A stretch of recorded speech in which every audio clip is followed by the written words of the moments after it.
Hey everybody, welcome back to We Are Podcast Network. This is I Hate Being Sober, Season 1, Episode 3, A Big Nick Adventure with Nick Forsyth. If this is your first time checking out the podcast, thank you so much. Please go to your favorite podcast app, Spotify, Stitcher, Podbean, or iTunes, and give We Are Podcast a like. And if you get a chance, head over to our social media. All links can be found in the description. We're at Facebook, Twitter, and Instagram at /We Are Podcast. With that said, on to the podcast. Good evening, everyone, and welcome to I Hate Being Sober. And now our host, Doug.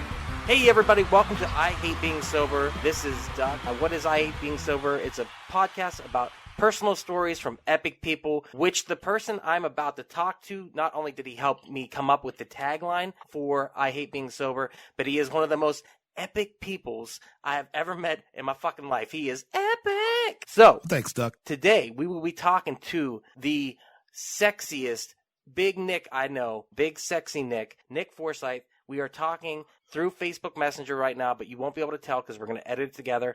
Nick is a friend that goes back almost, I think 15, 20 years. Where are we at now? Hold on. Let me think about this. It is roughly, like 16, 17 years. No shit, dude. And you are in Pennsylvania. I am here in Texas, of course. And so, but we really want to make this work because we know we're going to have a great conversation. And Nick is one of my best friends in the entire world. I love this guy. I talk to him on a daily basis. We talk about everything. We have a fucking blast. This week he cracked me up. That might be an understatement. Dude, this week when we were talking about the coronavirus and he goes, there's rumors in the East. I couldn't stop laughing, dude, because that was the best. It screamed of who you are as a person. I love you. So let's talk a little bit about our friendship and how we became friends, and then we'll talk about a little bit of everything. But it really begins with the band. It begins with... my God, yeah. It begins with playing music. Actually, today I could say it's all come full circle. Fuck yeah. So last night... first of all, Nick, you're in a band, Neocracy. You've been in the band for 20-something years? No. I've recently rejoined about probably 4 or 5 years ago. I left the band when I was 21. I'm now 35. So, I did a little hiatus there because I decided to take a direction in life that wasn't going to allow me to head in the direction the band was going in, which was to start to tour and kind of take off a little bit in their own community. So I decided to go to college. Yes, I was going to say, you went towards your education more than anything. Mm-hmm. You decided that it was time to go get education, to experience some college life. And it begins with the band, but we became friends for that. So real quick, our first meeting. We were playing a show somewhere. I can't remember where. I think it might have been Clarion area. It was between Clarion and Clearfield, maybe? No, that's not right. I can't remember. It was in front of a church, I think. Yes, it was. We were getting ready to play, and you're a drummer as well as I'm a drummer. No, you are a drummer. I am a punk rock drummer. You are an actual drummer, which means talent and execution and technical. I am I was a fast drummer, but you are a true drummer. No, Doc, don't flattery, whatever. Don't worry about it. No, trust me. No, you kill it. You know. We showed up to this gig. Well, real quick, it wasn't Neocracy. You guys weren't Neocracy. You were P. No, we were called P back then. Yeah, it's just P. The letter P in just quotations. The letter P. Where did that name come from? I don't know. I straight up, I can't tell you. Did it stand for pussy? Thane and Luke came up with that, and they were the other two founding members. And that was, you said Thane and Luke, right? Yeah. And you guys were childhood friends or teenage friends? Teenage friends. And how'd y'all meet? Thane and I, we've been friends since we were 12. So you and Thane had been friends since you were 12, and then you guys met Luke in school? He met Luke in school. I knew Luke's mom through playing at church. I was the drummer at a church here, and it was awesome. And I knew her, and I knew Thane, and this woman's son, Luke, shows up. And it was just great. Right. We just all became friends real fast. So how did you all start playing music? Thane and I had been playing since we were 12. My dad owned a music store, and he was a great musician. How I got into it, really. But he thought I needed somebody to jam with my own age. I agree. Yeah. I think that was a smart decision. Yeah. He set up Thane to come over, and we jammed for a couple hours, and it just clicked. Wait. Your dad set up the meet cute for this situation? Yeah. I like how you paused when I said it that way. You're like, was it a meet cute? I think it was. But it was. It was setting up a lifelong friend for you, though, because you and Thane have been friends ever since. pretty much. Yeah. So our meeting, P was playing at this show, and then And our band was playing. Literally the greatest punk band ever. I appreciate something that. in itself. You guys seriously need to go look for that. They are amazing. Thank you. That EP2K, oh, such a good. It never leaves my CD player. I appreciate that, man. That always Ever. makes me feel good. So with that show, I didn't have what was it? A hi-hat stand or a kick pedal? I think it was a kick pedal, and I ran out, and I just came over to you, and I remember my girlfriend at the time was with me, and I was just like, "Hey, can I borrow this?" And it was like instantly we became friends. Like, and it was just you were just you being you. You were just a kind person. Yeah. Jovial, you're just like, oh yeah, dude, whatever you need, I got it. And you had a really nice set too. You had, I mean, a metal band, you guys were super technical, and you've always had nice equipment, but you had nice equipment. I'm like, can I really use this? Like, I might break this. Like, I was super nervous. And then from there, I think our bands became like a brother-sister band. We ended up playing a lot of shows together. Yeah, we did play a lot of shows together, and we always had fun. We always look forward to the Something in Itself shows. They were so dude. good. We still talk about them. Oh, dude, those times were great. I got video from back in the day, and and eventually the other band that came into play there was Deadlift, and then you guys got Kent from Deadlift to come over to Neocracy, which it then became. And really, that's where the band has been for, God, like I said, almost 20 years. Neocracy's been together, hasn't it? In some form or fashion, pretty much. Yeah. Coming up on. How did you feel whenever it went to that transition for Neocracy? And that's what we're going to focus on here for a little bit, is whenever you guys kind of went from P to Neocracy, whose idea was that, and what does that name mean? Well, with that, we knew the name P wasn't going to last. Like, it was just getting ridiculous. Right. Having to explain it all the time and whatever. So we decided to come up with a new band name, really a lot because Kent joined the band, and we kind of shuffled everything around and worked on a new name for quite a while, and it was Neocracy. It was a new way of doing things. And that's what Neocracy means, correct? Yeah. And it sounds metal as all fucking get up. I mean, holy shit, Right? Neocracy. Like, yeah, that's kind of half the thing there. Do you think the sound of the band changed once you implemented Kent into the band too? Oh, yeah. The band has always been evolving, but that's the fun part about being in a band. Yeah, Kent brought a lot to it. He was older, and at the time brought a lot of insight into what was going on with the other bands in the area and playing shows. And how much older? You all were like 18, 19, and he was 20-something? Or I think he's like 7 years older than me, maybe. Okay, so not that much older. No. But he did bring that maturity. He's older enough, yeah. And he'd been in Deadlift for a long time at that point, too, hadn't he? Yeah, he'd been playing with a lot of different bands. And at the time when I started playing out, he was one of the guys that, you kind of looked up to. At this point, it's going to be you on drums. It's going to be Thane on lead guitar. Kent on rhythm or bass. What did he play at that time? At that time, he was playing rhythm. And then you had Luke was singing. And who was playing bass. And playing bass. Okay, I was wondering where the bass player was, because I remember he was like the lead singer, and he was youngest of all, correct? Yes. Yeah. Young and married too, which always shocked me, like when he was that age. I think he graduated high school, got married, and turned 18 all within like 2 weeks. I remember one time we went over to his house after a show in DuBois. I don't know if he owned the house or if it was an apartment or what it was, but it was super nice. It was so clean, it smelled good, and we ended up watching a movie that his brother made called... What is that movie called? Shit. What is it? Rock or Die, or what's it called? Rock and Die. Rock and Die? Dude. Yeah. It was the greatest movie I've ever seen. One of the worst movies I've ever seen, but not in a bad way, but like a good, bad movie. Like one of those, like, it was an homage to 1980s horror metal movies. It was awesome. And we as a band watched it. At that time, it was me, Ben, Jesse, and Agent watched that. And we remember just being, this is the greatest night. And it really was. It was a party, dude. I'll never forget that. You were in that movie. What was that like? You guys filmed that when the band was still P, correct? Dude, I don't know. Like, look at your goldfish memory. I'm bringing up all this shit. You're like, Ben did the same thing. Ben's like, you're remembering my life better than me. Yeah, you're not wrong here, Doc. Well, my favorite part about the movie was you're in the movie and you have long hair, and then later in the movie your character comes back and it's not you. I think it was Thane wearing a wig or something like that. It was great, dude. Yeah, that was fun. Fun times. You're in the band for how many years? Like 3. 3, and then at that point you decide to leave the band, and Yeah, you went on. I had to make a choice. I was coming to a crossroads with college, and unfortunately, I couldn't make the travel commitments and everything anymore. And you had to make a decision. So you decided to go to college in Clarion, which is my hometown. Yes, sir. Away from Du Bois, which is about 20 miles, I think, maybe a little bit more. 40. But at that time, we had been in bands together. You went your separate way from your band, and I dismantled my band. And I went through a bad situation, and that's how that happened. We'll go there further in a minute.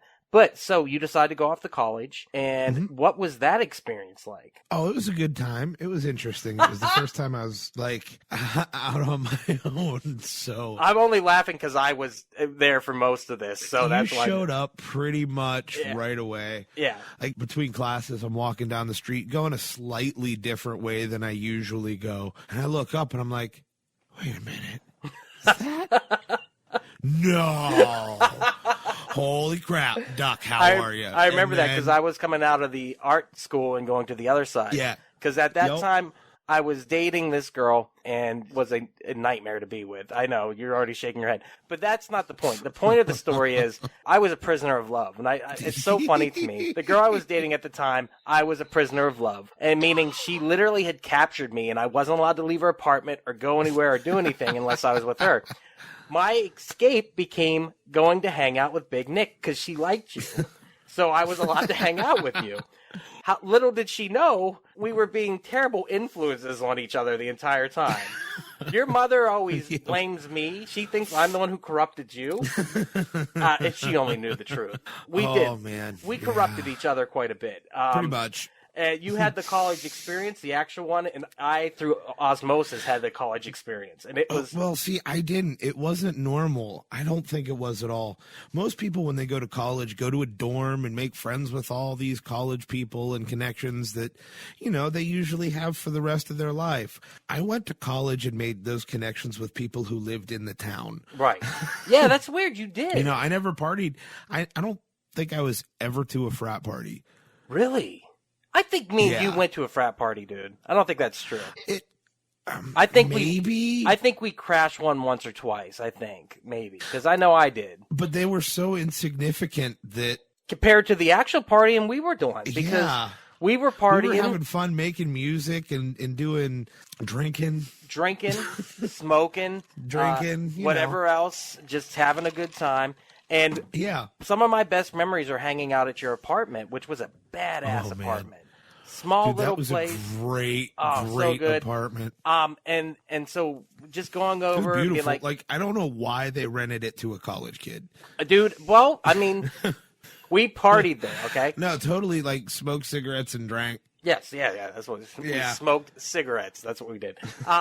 So anyhow, we had a blast in that apartment. We watched movies. We watched cartoons, we played video games, we wrote music, we just BS'd about fucking nothing. It's just one of those true friendships that formed over just like, hey, what are you doing? Hey, can I come over? Hey, I gotta get away from this crazy bitch. Can I come over? Remember the time you had to come rescue me in the woods because I got into a fight with her? And I'm like, Nick, you gotta come get me. And I'm walking through the woods. I had no idea where you were. Dude. You somehow described something and I remembered like a flash of where it could possibly be. And I'll be like, all right, I'm going to try to find you. Hold up. I'll be honest with you. In my perspective, I was lost in the woods at that point because it was behind an apartment complex. I had no idea where I was. Nick showed up and I'm like, thank you, Nick. This fucking crazy bitch. I was so pissed.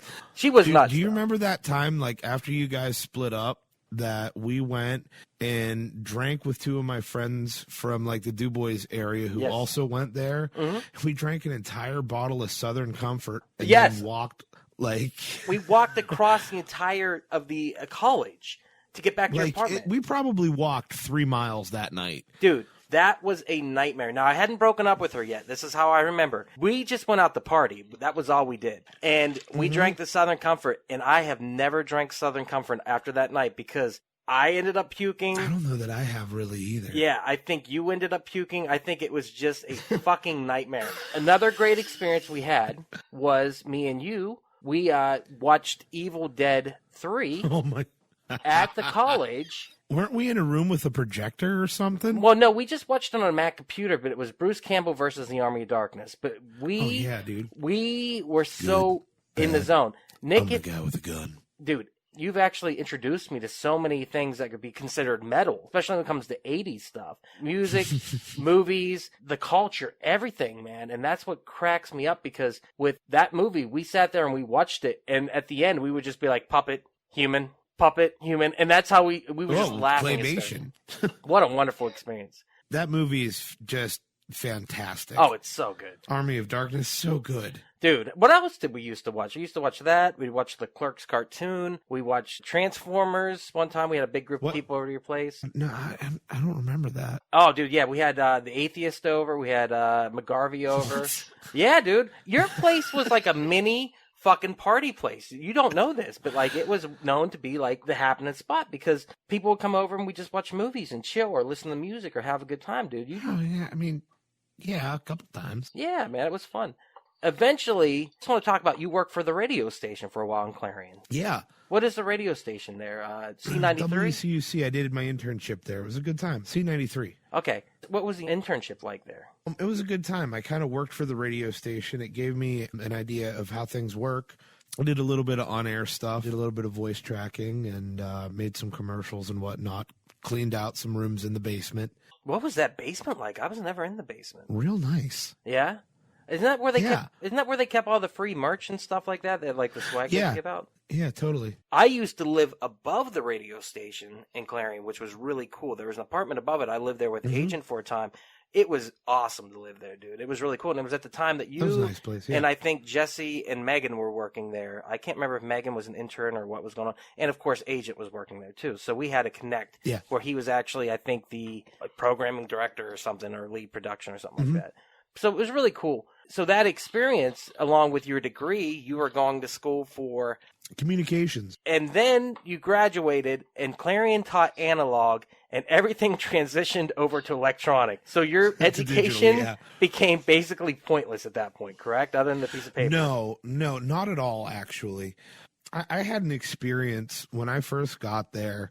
Like, my goal was always to get into audio production. It's been something I've been obsessed with music and everything. And so I was trying to figure out how to do that with a 4-year degree where I didn't have to waste the first 2 years I did at Penn State and just get to where I wanted to be. And I finally settled on communications for radio.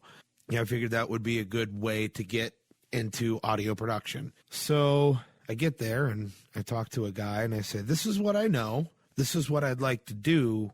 What do I need to do? And he said, wow, well, I don't know what to tell you, because that's basically as far as we go here.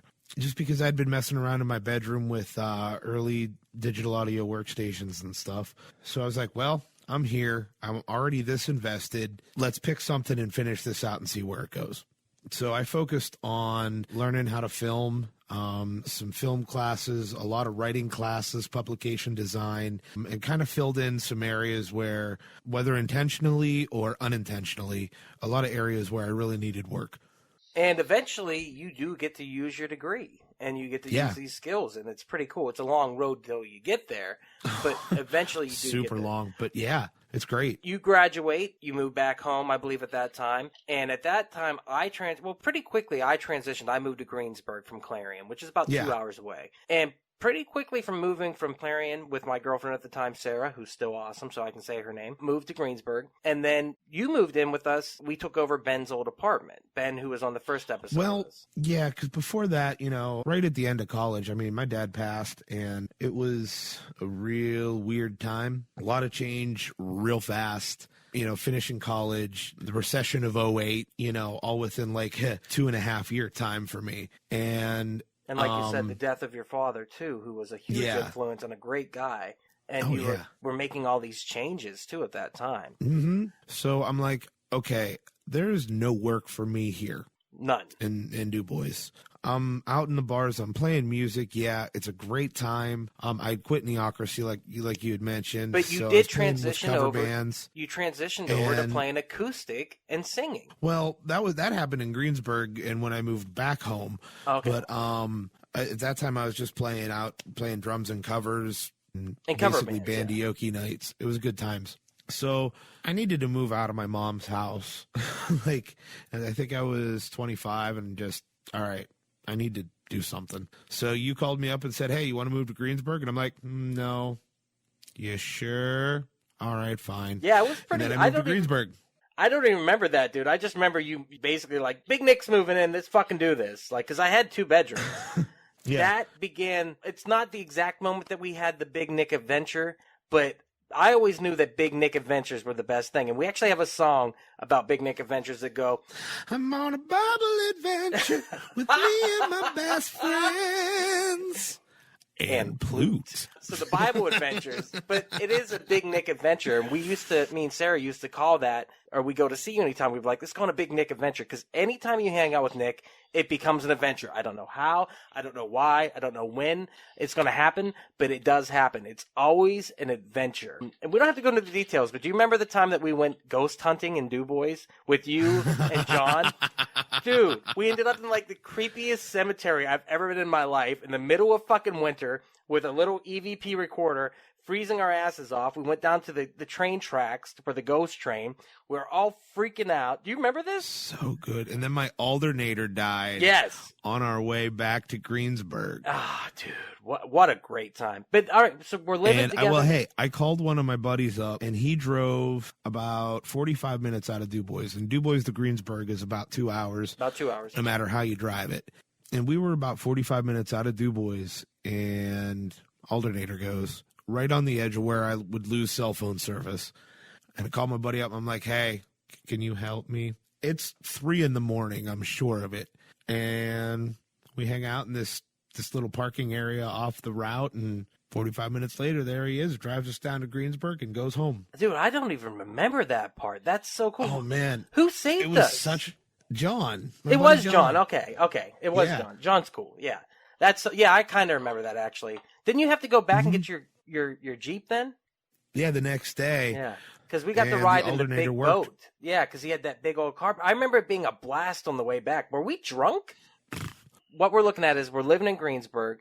We're having a great time. And then me and my girlfriend at the time break up. And then me and you really start the party. And we start to drink. We start to go out in the town. We're wild animals at this point. And that's when Nick, I think... Well, kind of. I'm not going to lie. Like I was drinking pretty heavy at the time. Mm-hmm. But I was still so in my shell at that time. Really? Yeah. Especially going out. Like I had some self-confidence issues. Again, I was still trying to rebuild from like college, recession. I wasn't using my degree. I was still really trying to get my wheels under me and find, like my own country kind of deal. And so as we were going out, I'm starting to learn, like, wait a minute. All right. Yeah, I'm me. Like I finally found my stride. Yeah, and I think as I left there, as I moved out of Greensburg, that's when you truly hit your stride. And probably with the help of a couple friends down there, too. A big shout-out to Jake down there, of course. Yeah. But that's whenever you really came into your own. And I'd never got to see that version of Nick so much because we kind of didn't get to hang out as much because it's you've been everywhere. Yeah, I've been everywhere, baby. I've been Right. everywhere. You really did come into your own. But the thing is, I always got to see that because I've known you forever, and you've always been that way to me because you've always been comfortable with me. So I've always seen you that way. Yeah, because you didn't see a whole lot of in the shell. Yeah. I mean, you did because Greensburg was a very unique experience because I knew you. That was it. Yeah. And going to a new town like that, that's a freaky thing, just to up and know no one. And, you're trying to establish yourself as an adult. You're just like, all right, let's jump. You came out of that, though, because we made friends pretty quick down there. We were hanging out. I And mean, we got had good each other jobs to and hang out everything, with. and we worked with some great people and, got a lot of connections, running sound over at Gators outside of Pittsburgh. That was a good time. It was. Remember the time that Kiss band came through? The Kiss cover band? I read sound for them a couple times. That was a lot of fun. Dude, what a blast. But also DJing. Oh, yeah, fire breathing and crap. I mean, you really did get involved with the music there, and then you were doing your own music, like you said. You were learning your skill. The production that you and the used to music this stuff. day. That's just kind of baked into my personality at this point, I think. Well, one of the best things about living with you was you learning how to play guitar and sing. Because I always thought you could, but you came out of your shell with that in a big way. Yeah. Yeah, that definitely was a big confidence booster for me. Right. And there was a lot of stuff, I learned in Greensburg. It's really where doing that live sound gig that I learned a lot of the production stuff I use every day now. Learned how to use a compressor and an EQ. I mean, yeah. I mean, it was a slow burn of a process getting to where you are now. Like I said, you were recording, you were learning how to mix things, you were learning how to present things. But also, like I said, being able just to sit there in the living room and have you strum the guitar and sing was one of my favorite things that would happen there. Oh, yeah. It was a very kumbaya situation, but you're one of my favorite singers. You're one of my favorite voices. Hey, we used to do that a little bit back in Clarion, too. Yeah. Like, you and I used to record it, There was a couple songs. Oh, yeah. Well, see that pretty lady walking down the street. I'll play a little bit of that right now. Boom. Done.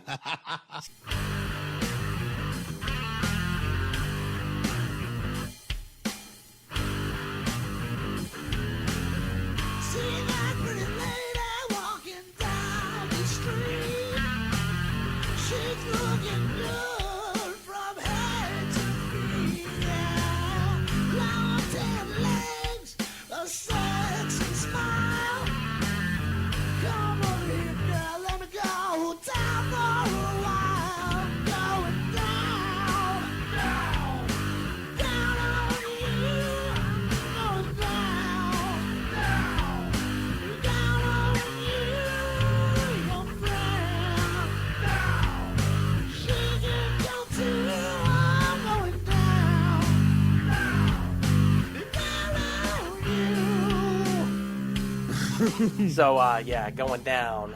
Hey, everybody, it's just Doug jumping in here real quick to say thank you so much again for checking out the podcast. If you are enjoying this, please go to your favorite podcast app, Spotify, Stitcher, Podbean, iTunes, and give us a like. Also, you can check out our social media, Instagram.com/QAttack5000, or my personal Instagram at /QuackAttack5000, Facebook and Twitter at .com/QAttack5000. And with that, back to the Big Nick adventure. When you moved back eventually, I mean, I moved away and you moved back. All right, just so we got to make this clear, that is probably one of the most ridiculous and just crazy, tongue-in-cheek, hilarious things I've ever done. Do you remember who that came from, right? Nick Rankin? Yeah. Yeah, he was cool, man. And he's the one that introduced me to the first Evil Dead. When me and him watched it, and it was actually me, him, and my first girlfriend watched it, and the tree rapes the girl. Yeah. My first girlfriend freaked out and started crying and ran to the room. There's two kinds of people, Duck. Yes. Those that laugh at that and those that cry at that. Yes, you're right. And I've found in my life, those who laugh at it are the people you want to be around. Those who cry at that, you probably don't want to be involved with. If it wasn't so over the top. I mean, really, it's awful, but I couldn't help myself. I should introduce myself to people that way. Like, hey, listen, have you seen The Evil Dead? Yes. Okay.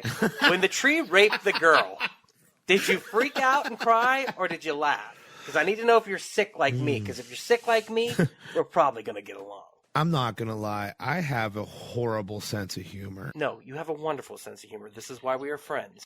So, eventually you did move back to Du Bois. You moved back home. Yes. And, like you said, you came into your element at that time. And also, I came up with a phrase, though. What was that? What would Duck do? Oh, what? Why? Well, in Greensburg, you and Ben would always be going out, having a good time, and I felt like, oh, man, I'm just kind of sitting here. Right. I was always, trying to be a little frugal and not be out in the bars all the time. Responsible, yeah. Yeah, because I didn't like dance music. What was the transition where you're like, what would Duck do? What does that mean to you? Well, you'd always just cut loose and just not give a crap. Not give a fuck, dude. I did not give two shits back then. No. And you just had fun. And no matter, it was just fun. Oh, yeah. You laughed when you wanted to laugh, and you went home when you were done. Yeah, and then just partied, and also tried to get my version of the coronavirus, trying to give people the contagion of happiness, because just so having many a good time. Yeah, people are afraid to have a good time, and that's one thing I've never been afraid of. I love to have a good time. I love to laugh heartily. I'm literally like that big old guy you see in those old medieval movies. I'm like, like I am Santa Claus, basically. I want to have fun. Oh, yeah. I want to be jovial, and I want to laugh. And I think that it can be a wonderful thing. But I eventually did move out of that, where I became super paranoid and not happy. I became depressed. And that's when Nick turned around and taught me what would Nick do. So he took my philosophy, turned it in his philosophy, and then we went back. Because I was struggling a couple years ago, and Nick really helped me through that period of time with his positive attitude and giving me insights into life that I'd forgotten. So sometimes it comes back, you know? Yeah. So let's talk about when you moved back to Du Bois. You had gone through a series of relationships that were... Well, no. You know, we always have exes and whatever. I was being young and didn't really have anything, you know, crazy in Greensburg. I was thinking about moving home. A whole bunch of, you know, you went home, had a lot of weird, awkward things happen with friendships that I was relatively close to there. And I was thinking about moving home. Then I started dating a girl that lived up this way. I was like, well, let's see what I can do to move back to Du Bois. This is just keep getting weirder and weirder down here. And I was starting to drink a lot more than I should and go out. So I thought, let's move home, see what that does. And I did. I was at a dead-end job-ish, too. Yeah. But eventually, you did start dating this girl, and you did get a job, which will transition into your current job eventually. Well, dude, when I moved home, I moved home. I was working, as you were at the time, with MHMR. I think that's the proper term these days. Well, I moved home, and I couldn't make my first month's rent. Oh, really? Well, you moved in. Yeah. And even better, the apartment you moved into was just as badass as your Clarion apartment. It was so good, dude. Not quite, but... Well, you lived there for how long? By the end of it, I lived there for 7 years, man. 8 years. Well, I moved home. My sister hooked me up with somebody who was trying to get out of a lease, and I took the apartment. My sister said it was a great apartment, best one I'd find at any kind of reasonable price in Du Bois. Took it sight unseen, and I was just like, all right, I'll move in. So within like 2 weeks, I just kind of left Greensburg and never looked back. Right. Moved into this little ass apartment. I took a job working as a TSS. What's a TSS? It's working with kids. It's like a wraparound in schools. Okay. They offered me, I said I was looking for something 40 hours plus a week because I was used to working 60-hour weeks. Knowing the industry, they promised me 40. I expected 20, and I got 5. You can't live on that. No. I had to start selling stuff, and I was done. There was some other stuff that happened. It wasn't a good fit for me. So I was looking for another job right out the gate within the first 3 weeks I was home. My mom had just got remarried. She's like, well, maybe, I know they're looking to hire some people. Maybe I can get you an interview. So I went up and interviewed for a position at a powdered metal factory. On my own merit, I got in. I was a shipping guy, packed all the parts. And you did this for quite a while, right? 1.5 years, 2 years. Because at that point I was like, you know what? I'm done. I'm done trying to do anything related to my degree. Powdered metal's big in my area. I'm going to learn and do it and just be content with that and work my way up. So that's where I was. And I enjoyed it. It was a job where you had to pick up heavy barrels every day, right? And you had to really get the work out. And the thing about Big Nick is, we call him Big Nick because he is big. He's built that way. When you say some people are just built like a beast, like you have tree trunks for fucking legs. Like it's just, I think it's the Scottish in you. Is you just got that Scottish. I have no thing. idea. And maybe the Mongolian too. I don't know, man. Maybe. I don't know. What is the story with that? Like I used to say, Nick is my Asian friend because you're like 0.01% Mongolian. Is that right? I don't know. I guess I was always told, growing up, the way your eyelid meets, if it folds over a certain way, it's a Mongol flap. trait traceable back to Genghis Khan. Yeah, it's an epidermal flap is what it is. So yeah, and I technically have that. So you probably have a little bit of Asian heritage somewhere, but mostly European. Yeah. And like I said, you're built like a fucking house, dude. You've always been like that. You're thick. And like I said, from drumming, you got the arms, you got the legs, you're just a beast. And now you're carrying barrels. How heavy are these barrels? Anywhere from 20 to 400 pounds. And this is all day long. Rolling barrels, stacking 30 to 50 pound boxes. So you look like Donkey Kong. You look like Donkey Kong up there, just chucking barrels at Mario. Dun, dun, dun, dun, dun, dun, dun. I'm not going to lie. I'm chubby too. I'm a big guy. You're a beast, my friend. And I was eating like a tank and throwing barrels. I bet you were. It was nuts. I'm so sorry. When you said it that way, I did imagine you as Donkey Kong chucking the barrels. You're welcome. So, but an opportunity arises from this. Your stepfather has been involved within, I guess, the realm of hunting show TV. Is that how you would describe it? Yeah, he had some shows on the Outdoor Channel when they were first getting started with cable TV, and he made a living doing that for quite a while. And he's a marketing guy, and he's absolutely amazing at what he does. He worked at this place, and somehow he set it up that they would create a show based around... With his experience in outdoor programming and, producing television for the Outdoor Channel and then moving into marketing from there, he learned how to use a television show to market products.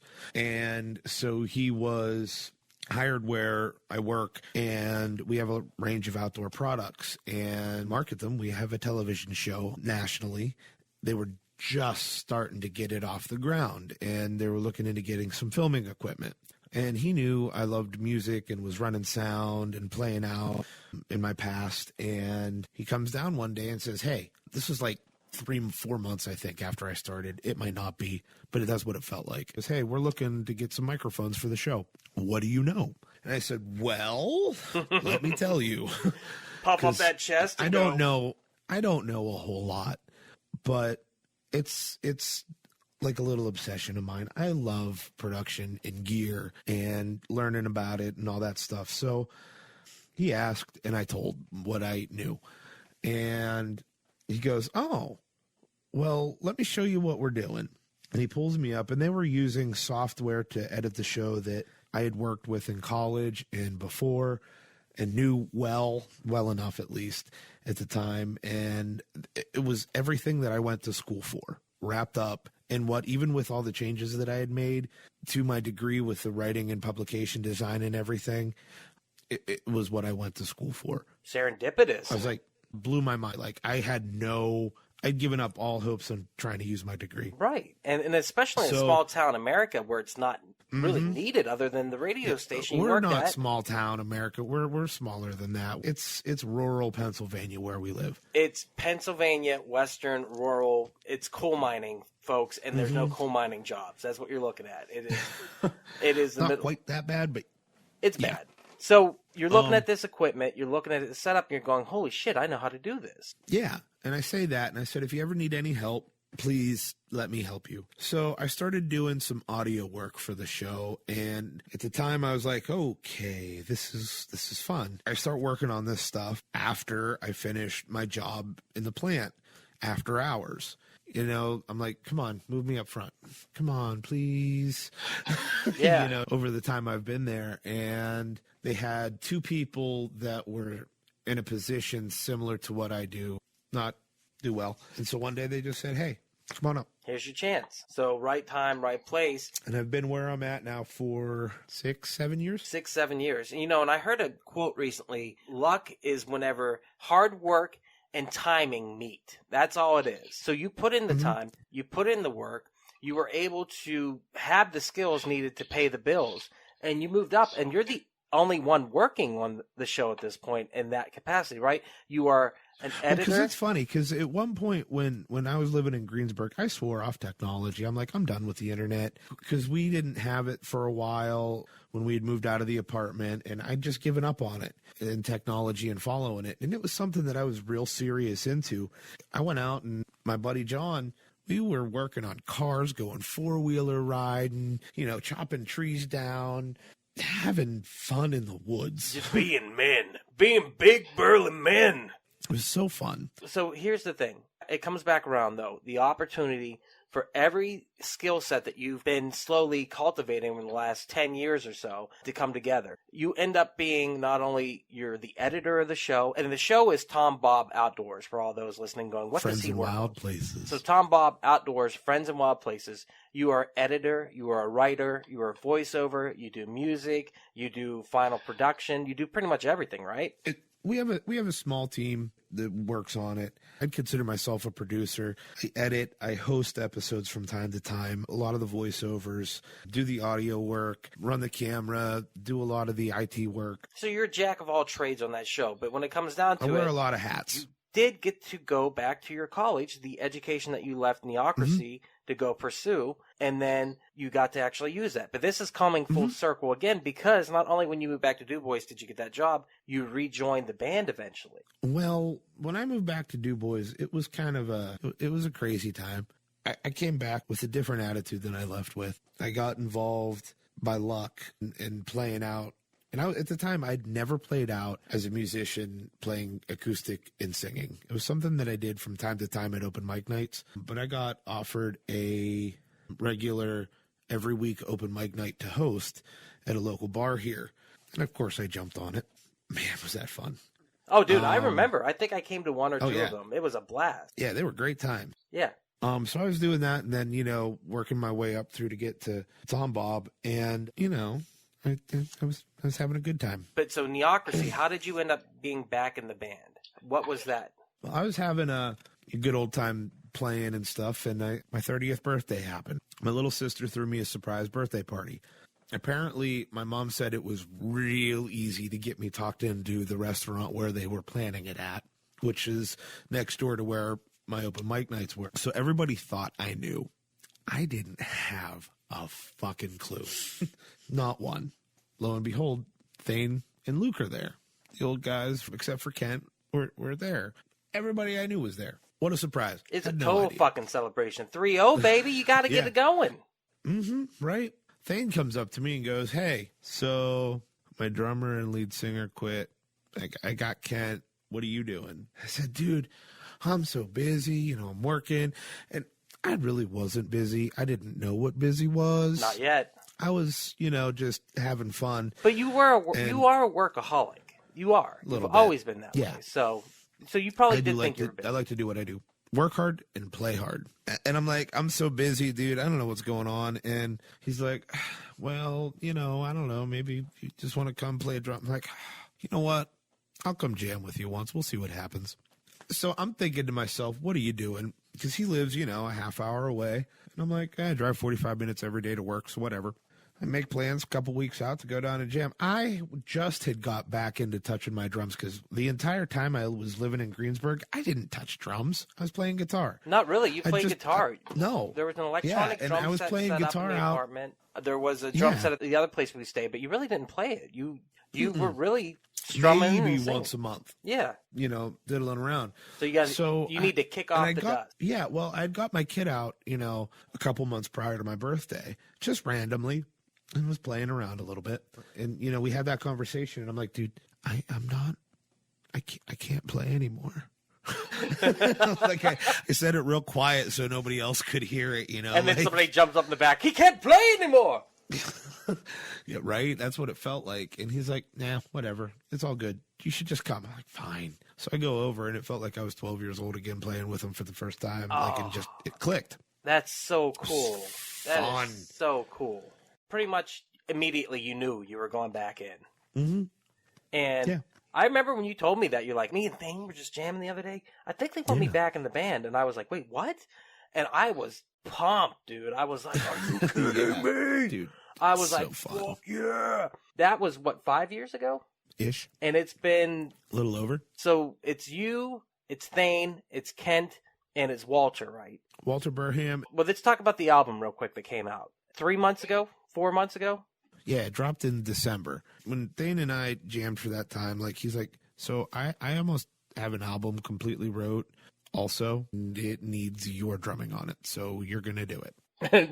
All right. Don't got a choice. Fine. So I did it. It took a long time to get it done. We had lineup changes and couldn't quite get a solid group of guys locked down. And it ended up being Thane, Kent, myself, and Walter. This show you played last night, how'd that go? It was great. A lot of the people that were there had, moved on because it ended up running a little late, but it was a lot of fun. And also, we're in a coronavirus scare right now. There's mass hysteria. I was shocked at how many people came out, with all of that going on.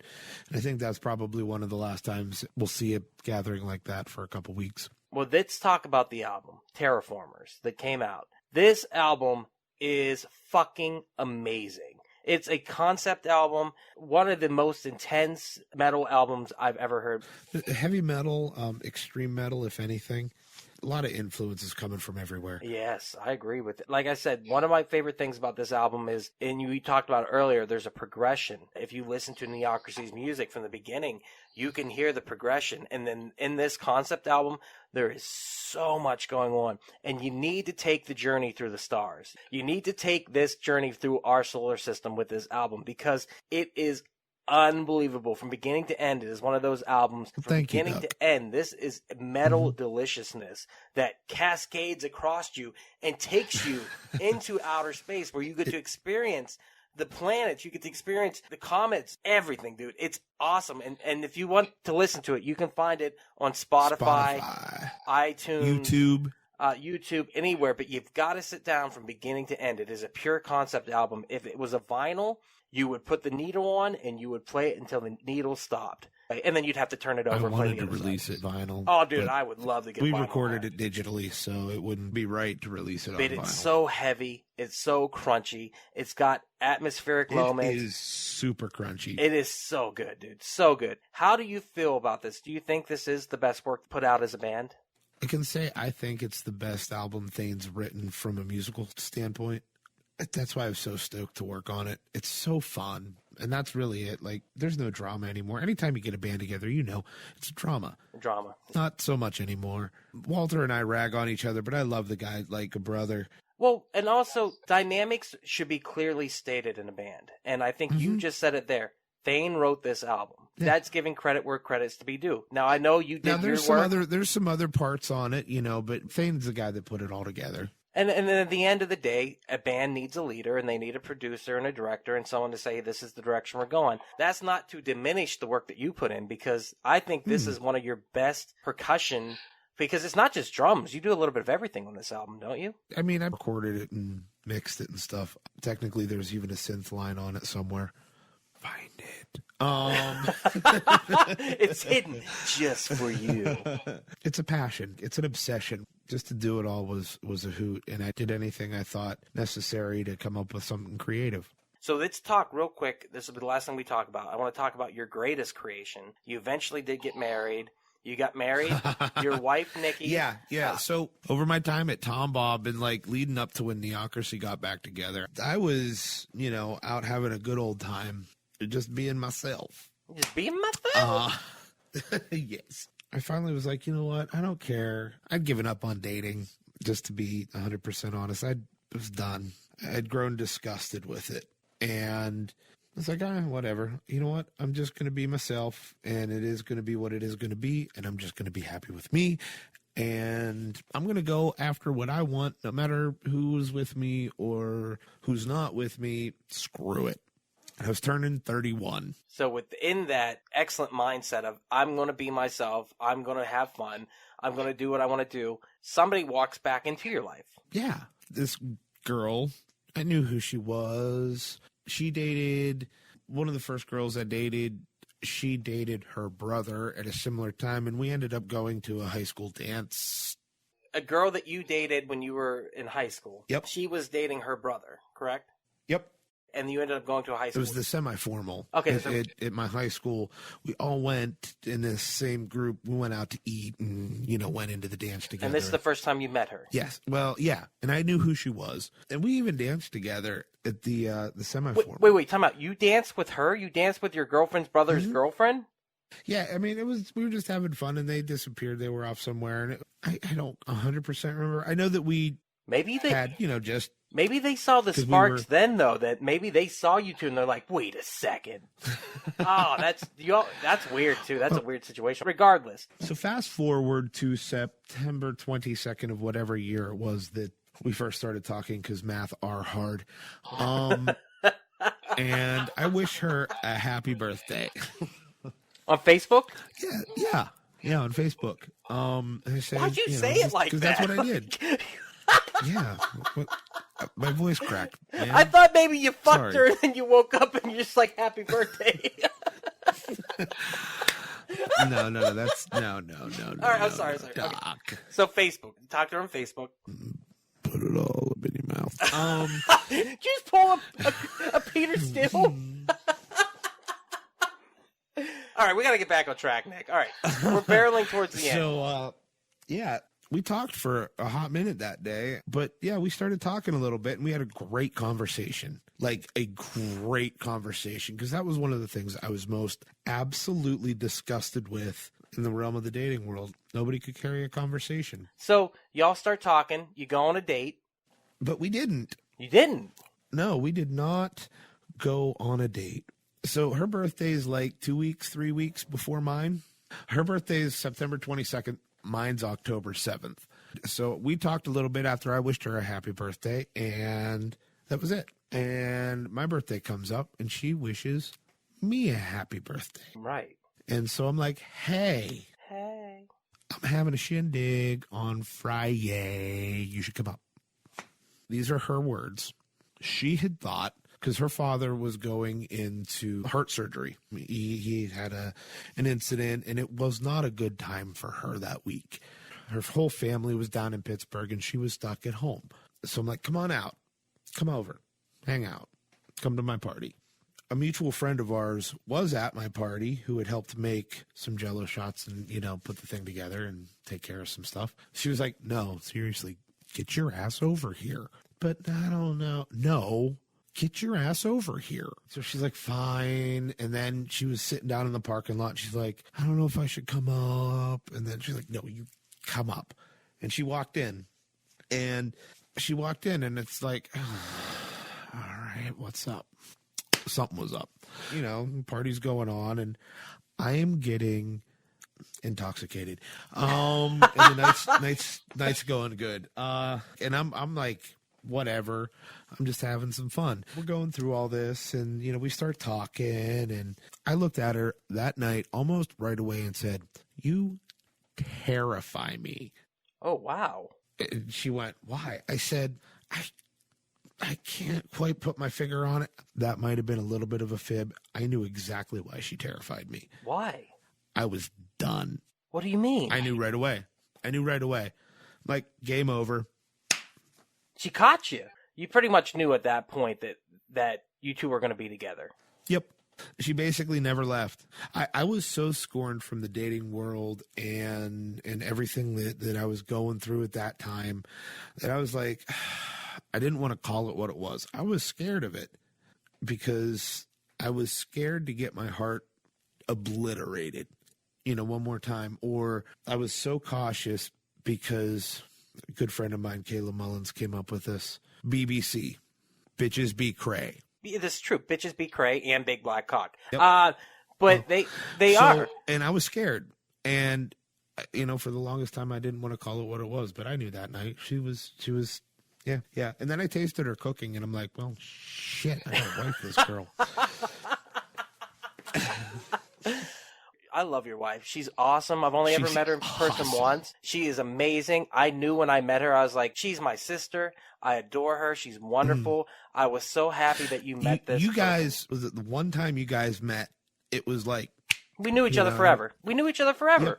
And that's when I was like, this yeah. is the one. And you weren't even married at that time, but I was like, I knew it's going to happen. And even more so, now you have a daughter. Dude, our relationship has been insane. Like, again, I knew right away. I waited for like a year-ish to really see where things go. We went to Sturgis together after we had only been with each other for like 8 months. Sturgis is hardcore, though. Right, Sturgis Bike Rally. It was my second year there, her first. Drove halfway across the country in 26 hours straight, and then rode 1,000 miles in 5 days on the back of a Sportster. That's tough. That is With me, big guy, and her on the back of a Sportster, that's tough. Right. You get that Harley with that queen seat, good sir. You get that Harley with that queen seat. It's coming. So after that, I'm like, well, I'm done. Like, that was my final test to really see. I said, if we make it through this and on our way home, we still really like each other, I'm going to save up and buy a ring.